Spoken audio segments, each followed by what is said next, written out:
Subscribe my channel and press bell icon to get all notification. Hello students, today we will start the next phylum of animal kingdom, which is Aschelmenthis, or we can call them roundworms also. In the previous video we discussed the phylum Porifera, then Cnidaria, Ctenophora and Platyhelminthes. यहाँ तक हम कर चुके हैं. Let's start this phylum Aschelmenthis. This phylum is also known as Nemathelminthes. Nemathelminthes. This is the another name of this phylum, and the one more name that we call or use for this phylum is a roundworm. They are, or the animals which are included in this phylum, they are known as roundworm. Why we call them roundworm? इसका भी एक reason है. When we cut the cross sections of these animals, we will get a round structure. Like जैसे कि ये हमारे हाथ में है, it's a structure, cylindrical structure. जब हम इसका cross sections cut करेंगे, transpose sections cut करेंगे, तो जो आपको सामने से structure दिखाई देगी ना, वो round होगी. That's type of structure is found in these animals. That's why it is also known as roundworm. So animals are cylindrical body shape, cylindrical body होती है और cross section में round shape शो होते हैं. That's why इन्हें हम बोलते हैं roundworm. अगर हम habitat की बात करें, the animals of this phylum are mostly they are free living. Animals could be यहाँ पे बहुत तरीके के हमें देखने को मिलेंगे. They could be free living, aquatic हो सकता है, terrestrial हो सकते हैं. They can be terrestrial also. और they can be lived as a parasite also. तो parasite की फॉर्म में भी मिल सकते हैं. पैरासिटिक नेचर भी यहाँ पे देखने को मिलता है. Most of the cases like ascaris का एग्जांपल हम यहाँ पे देखेंगे, जो कि as an parasite, endoparasite human body में ग्रो करता है. So they can be free living, aquatic, terrestrial और they can be found in the form of a parasites. Now let's talk about the body symmetry. अगर हम इनकी body symmetry की बात करें, the body symmetry is the same. जैसा कि हम देख रहे हैं कि in the earlier phylum like Porifera में हमने देखा था कोई सिमेट्री नहीं थी. Then Cnidaria and Ctenophora we found that they have the radial symmetry, but through Platyhelminthes the bilateral symmetry will be there. Bilateral symmetry हमें यहाँ देखने को मिल रही है. जैसे जैसे हम आगे बढ़ते जा रहे हैं हमें कुछ ना कुछ एडवांसमेंट मिलती जाएगी. So they have the bilateral symmetry. They are bilaterally symmetrical. Bilateral का एक बार मीनिंग यहाँ पे हम फिर से क्लियर कर लेते हैं. इसका क्या मतलब है? Bilateral symmetry means if we cut, means use a cut or a one cut जो होता है, जो इनके सेंटर से क्रॉस होगा, उस सेक्शन से अगर हम इसे कट करने की कोशिश करेंगे, then we can divide them equally, left and right half. Equal left और right half में convert हो जाएंगे और cut हो जाएंगे by a single plane which is passing through their center. This type of symmetry is known as bilateral symmetry. So this is the feature of these organisms. Now अगर हम level of organization की बात करते हैं, they have organ system level of organization. Organ system level. In the Platyhelminthes we saw that there the organ level था वहां पे, उससे पहले टिश्यू लेवल था. पॉलीफेरा में सेलुलर लेवल था, बट यहाँ पे ऑर्गन सिस्टम लेवल ऑर्गेनाइजेशन हमें देखने को मिल रहा है. सिस्टम्स यहाँ पे फॉर्म हो जाएंगे. Now let's come on to the next structure, that is they are triploblastic. A triploblastic, I hope now these things are very much clear to you all. A plastic means 3 germ layers are present, that is ectoderm होगा, then endoderm, okay, बीच में लिखते हैं mesoderm, ectoderm, mesoderm and then ectoderm, endoderm. So these are the 3 germ layers which are found in this organism. Ectoderm होगा, endoderm होगा, mesoderm होगा. तीनों तरीके की germ layer यहाँ पे present है. That's why they are known as triploblastic. Triploblastic है. अब जब ट्रिप्लोब्लास्टिक है तो यहाँ पे हम सीलोम की बात भी कर सकते हैं, बॉडी कैविटी की बात भी कर सकते हैं. So they have body cavity. Body cavity यहाँ पे प्रेजेंट होगी, but the body cavity which is found और the coelom which is found is not a true coelom. True coelom नहीं होगी. The coelom which is present here is known as pseudocoelom. It's pseudocoelomic organism. Pseudocoelom यहाँ पे present होता है. स्यूडोसिलोम क्यों कहा गया है? बिकॉज जो सिलोम है, जो बॉडी कैविटी है, it's not lined by mesoderm. Mesoderm अगर लाइन करता है आउटर और इनर साइड दोनों तरफ से, then we call them the true coelom. But यहाँ पे mesoderm is not lining the body cavity. That's why this type of coelom और this type of cavity is known as pseudocoelom. And this pseudocoelom is filled with a fluid that is a coelomic fluid. यहाँ पे coelomic fluid जो होगा वो field रहेगा इस coelom के अंदर. तो स्यूडोसिलोम है यहाँ पे प्रेजेंट, ट्रू सिलोम की प्रेजेंस नहीं है. इससे पहले हमने देखा था जब प्लेटिहेलमिन्थिस की हमने बात की थी, तो platyhelminthes are the triploblastic but they do not have coelom, they are acoelomate. But जैसे जैसे हम आगे बढ़ रहे हैं, एडवांसमेंट का एक और नया फीचर हमें देखने को मिल रहा है कि सिलोम तो प्रेजेंट है but it's not a true coelom, it's a स्यूडोसिलोम and it's a field with coelomic fluid. Coelomic fluid से फिल्ड रहती है, जो कि इनको आगे हम देखेंगे कि कुछ ना कुछ मींस फीचर्स प्रोवाइड करेगी, हेल्प करेगी, एक तरीके से हाइड्रोस्केलेटन फॉर्म करेगी जिसकी हेल्प से ये मूवमेंट करेंगे. ओके ये हो गई जर्नल से बातें जो हमने की है. Now talk about the body wall. इनकी बॉडी वॉल कैसे बनी है? They have 3 layers in their body wall. 3 layers यहाँ पे present रहेगी. The first one is the cuticle. This is also a new feature. Cuticle यहाँ पे present है. Then second one is the epidermis. And the third layer will be the muscular layer or muscle layer or muscular layer. Third जो layer होगी वो होगी muscular layer. Cuticle. अब cuticle की presence यहाँ पे क्यों है? As we are saying that they are parasite. Parasite है मीन्स ये होस्ट की बॉडी में प्रेजेंट रहेंगे. In the host body they require some resistance. उन्हें कुछ ना कुछ प्रोटेक्शन तो चाहिए so that the bile juice, digestive juice इन्हें डिस्ट्रॉय ना कर सके, इन्हें किल ना कर सके. So this cuticle is present over their body surface. Body की सरफेस पे प्रेजेंट होगी and this cuticle is resistant cuticle. It is providing them resistance. So it's a resistant cuticle.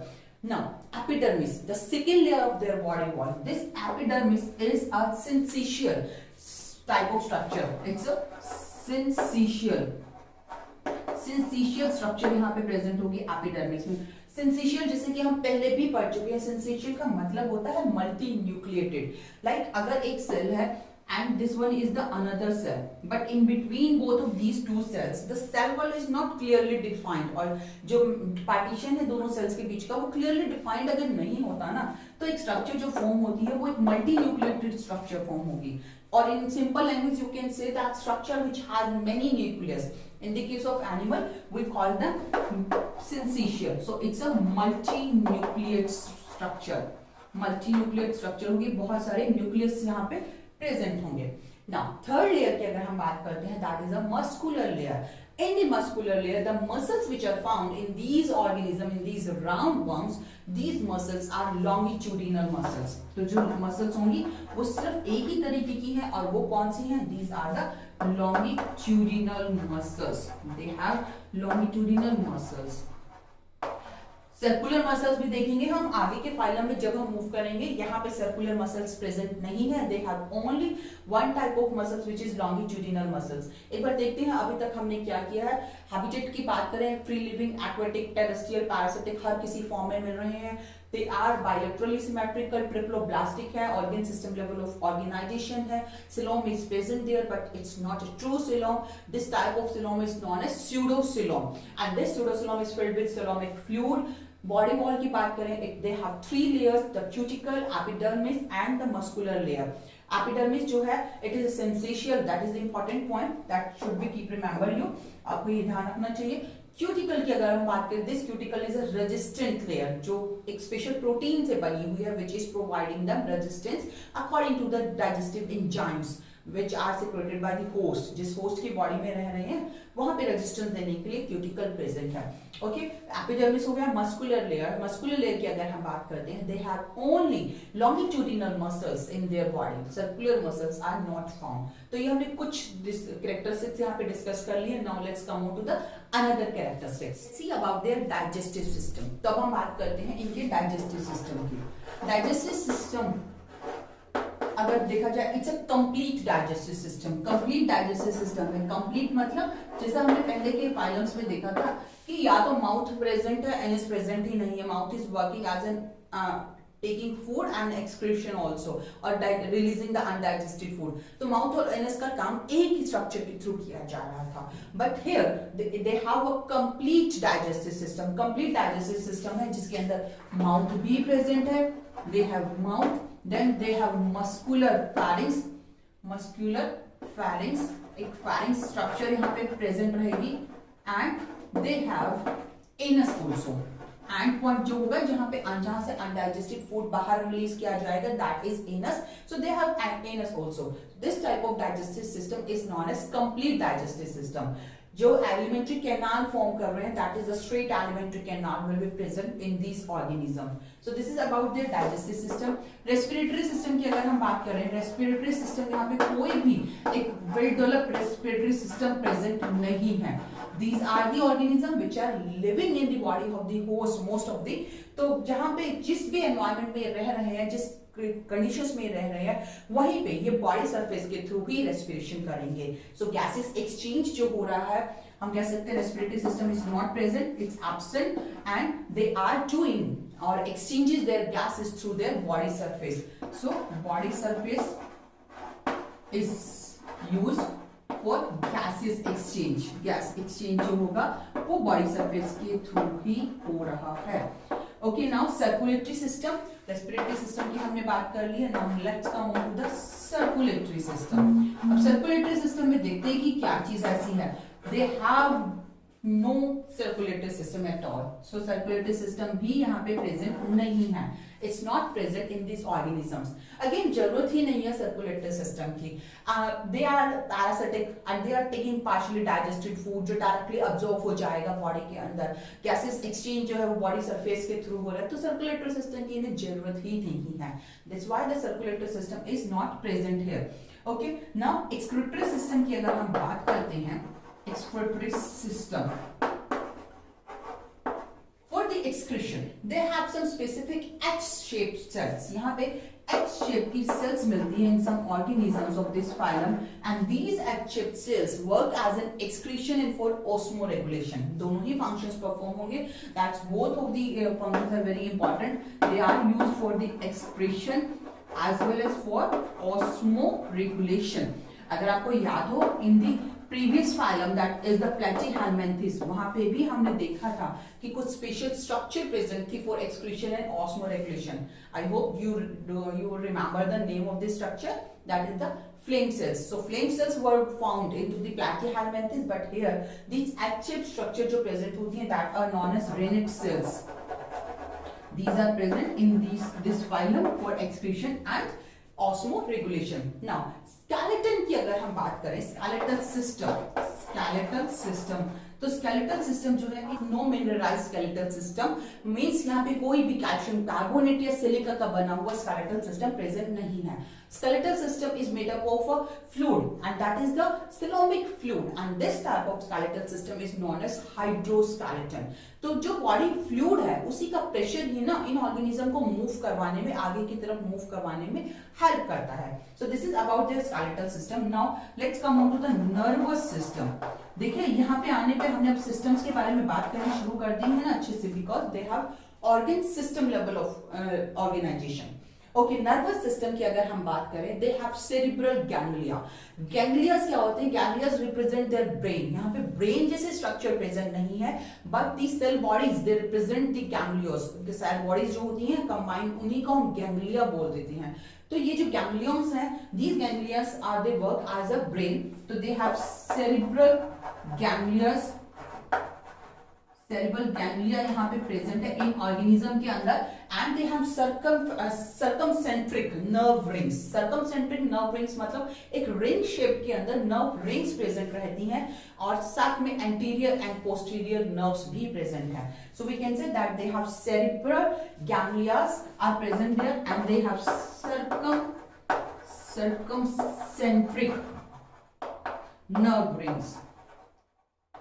They have circumcentric nerve rings. This is also an important feature. Circumcentric means एक circle के form में, ऊपर भी present है, नीचे भी present है, and they are making a ring-like structure. These nerve rings are known as circumcentric nerve rings. And the anterior and posterior nerves are also found with this cerebral ganglia, and they connected with this nervous system. Okay, this is about their nervous system. Now let's come on to the reproductive system. अगर हम reproduction की बात करते हैं, for the reproduction, these organism, these roundworms, they have separate sexes. यहाँ पे जो sex है वो सेपरेट हो जाते हैं. They have monoecious condition, they have unisexual condition, means male and females are distinct. दोनों ही sexes separate हैं. So sexes are separate. And we can easily identify the male with the female. Like in the case of Ascaris, अगर हम बात करें, Ascaris में जो male body होती है, Ascaris male form के अंदर, the male has a shorter body. Length में छोटा होगा, short body होगी, and they have curved structure at their end. Whereas the female has a longer body. इनकी बॉडी जो फीमेल जो होती है, फीमेल एस्कैरिस होती है, उनकी बॉडी जो होती है वो लॉन्ग बॉडी होती है. So sexes are separate and they can be easily distinct और आइडेंटिफाइड थ्रू द आउटसाइड. बाहर से ही हम इनको देख के मॉर्फोलॉजिकली आइडेंटिफाई कर सकते हैं. दोनों में ही माउथ होता है. यहाँ पे मेल में भी माउथ है. This is the female and this one is the male. This is also the mouth part. At the end of जो इंपॉर्टेंट चीजें, सिर्फ यहाँ पे एक एस्केरिस के बारे में बता दूं. At the end of the Ascaris यहाँ पे एक स्ट्रक्चर होती है that is known as cloaca. And this cloaca is common opening for the digestive system and for the reproductive system. एक common opening का काम करेगा digestive और reproductive system दोनों के लिए. Whereas in the female, the end is the anus होगा जो कि opening है digestive system की, and they have genital pore. यहाँ पे इसके just ऊपर genital pore होगा जो कि opening है reproductive system की. So in the male, they have common opening for digestive system and for reproductive system, whereas in the female, they have different opening for digestive system and for reproductive system. And excretion के लिए जो एक opening होती है excretory pore, वो यहाँ present होता है. वो different है, दोनों में ही present है, male में भी और females में भी. So sexes are the separate and they do fertilization, and fertilization is internal fertilization. जो fertilization होगा in organism के अंदर वो होगा internal fertilization. So they do internal fertilization and the development may be direct or indirect. Development जो होगा वो direct भी हो सकता है और इनडायरेक्ट भी हो सकता है. डायरेक्ट डेवलपमेंट मींस जिसमें कोई भी लार्वा फॉर्म नहीं हो रहा, लार्वा स्टेज नहीं आती, then we call them direct development. But in the case of indirect development they will make a larval stage and then larva will develop to become an adult. Okay, this is about their development. ये हमने development के बाद reproductive system के बारे में बात कर लिया. Sexes separate होते हैं. Ascaris is the main example of this phylum. आपको याद रखने में बहुत easy रहेगा if you keep remember the characteristics of this Ascaris also. It's an endoparasite. ये एक एंडोपैरासाइट होता है जो ह्यूमन के अंदर डिजीज कॉज करता है and they live only in one host. एक ही होस्ट के अंदर अपना लाइफ कंप्लीट करता है. इस तरीके के ऑर्गेनिज्म को कहते हैं monogenetic. Monogenetic means they can complete their life only in a single host, and the host in the case of Ascaris is human being. ये mostly जो छोटी एज के बच्चे होते हैं ना उनको इन्फेक्ट करता है और इन्फेक्शन जो होता है वो होता है कंटामिनेटेड फूड के थ्रू. मान लीजिए मिट्टी के अंदर इनके लार्वास और इनके एग प्रेजेंट है, मिट्टी में इनके एग प्रेजेंट है. अगर उसी गंदे मिट्टी वाले एनवायरनमेंट से बच्चों ने हाथ लगाया है and then they are taking this hand और टचिंग विद देयर माउथ, मुंह के अंदर लेके जा रहे हैं, then egg can enter into the body of the babies. और अदरवाइज अगर बिना वॉश किए हुए मिट्टी से लगे हुए फ्रूट्स वेजिटेबल्स को खा रहे हैं तब भी एग जो है वो बॉडी के अंदर एंटर करते हैं ह्यूमन के अंदर. And they survive, they complete their life cycle into the host. और वहीं पे होस्ट की बॉडी में ये इंटेस्टाइन में ग्रो करेंगे, इंटेस्टाइन से ये लिवर में जाते हैं, then they move to the lungs also. तो बहुत कम लंबा एक लाइफ साइकिल है जिसके अंदर ये 4 टाइम मोल्टिंग भी करता है, यानी कि अपने बॉडी में चेंजेस करता है.